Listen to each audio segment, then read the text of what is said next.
The suit is literal perfection. It will be. When it fits a woman.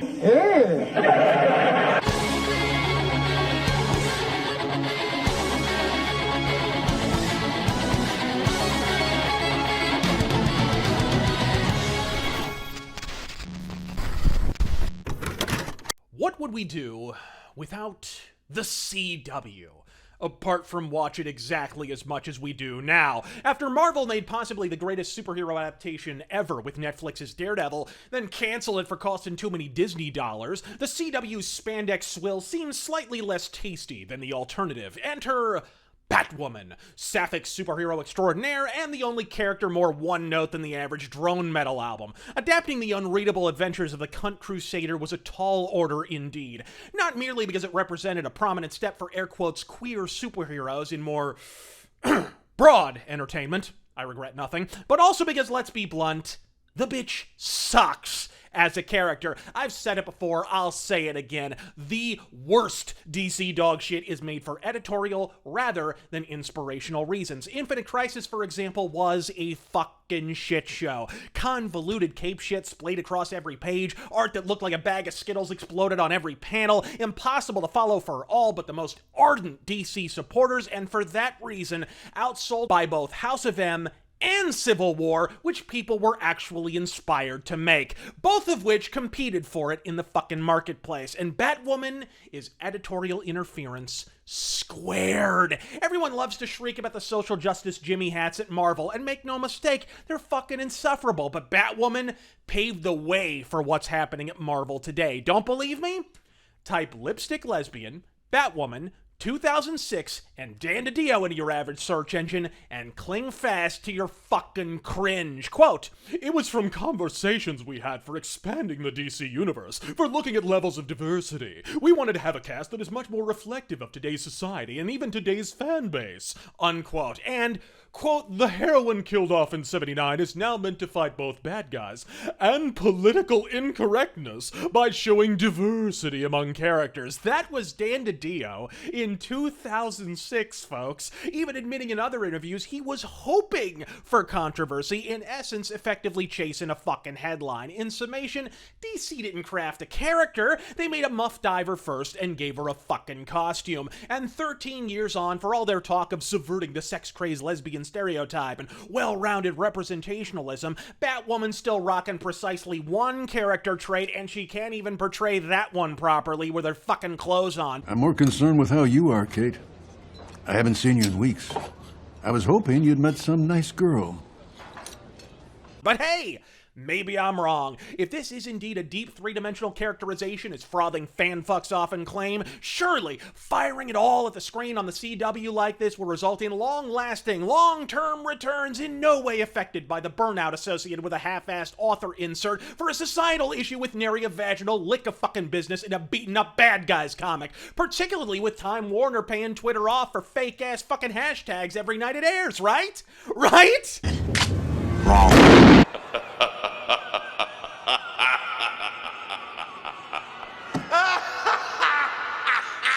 40 fucking %. DC fanboys, time to drop the fucking act. She sucks. I'm sorry you had to find out this way, but Batwoman is balls as a character, even more so in diluted TV teeny bopper form. And did I mention exploitative as well? Because back in 2006, Dan DiDio outright admitted he was only calling the bitch Batwoman because otherwise ain't nobody interested. Quote, "It's hard to introduce any new hero," DC executive editor Dan DiDio tells Gustines, adding that using familiar names like Blue Beetle and Batwoman gives us a leg up, so they're more readily accepted. I think that's the way to go. In other words, the Batman family tree needed a fruit section, which is ironic because Batwoman was originally introduced in direct reply to psychologist Frederick Wortham's book Seduction of the Innocent, a screed on the self-imagined correlation betwixt comics and kids becoming juvenile delinquents. The specific charge against Bats? That he's an eligible bachelor who never boinks any broads and pals around with an underage boy named Dick who he dolls up in a Liberace half cape and booty shorts. In other words, Batman's a mo, he famously alleged. In other words, the author had fucking eyes. A little over a year later, hey, look, it's Batwoman. No need to check Dick's dumper for phallus marks. He's straight as an arrow, a regular Rock Hudson. Fast forward to 2006, heterosexual homemaker version of Batwoman, Catherine Kane, gives way to crime-fighting lady golfer Kate Kane, repeatedly entitled a lipstick lesbian to take the edge off the fact she's a sexual preference in a fucking cape. Cool-looking character, particularly when J.H. Williams III Esquire illustrates her with characteristic planet-pummeling pretentiousness in tow, but hey, that's Alex Ross costume designs for you. Nightwing's a neat-looking character too. Maybe fix his feckless ass instead of ogling it. In funny books, as in fucking television, Batwoman is bad, y'all. My issue ain't with the adaptation. I caught a few minutes and found it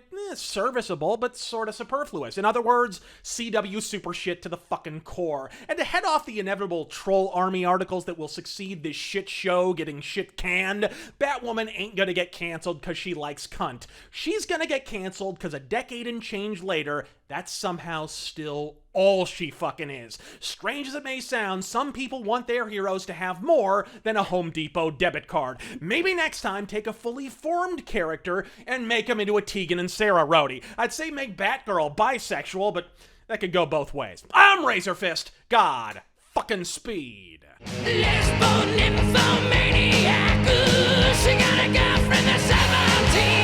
Bye, bye, bye, for Russia.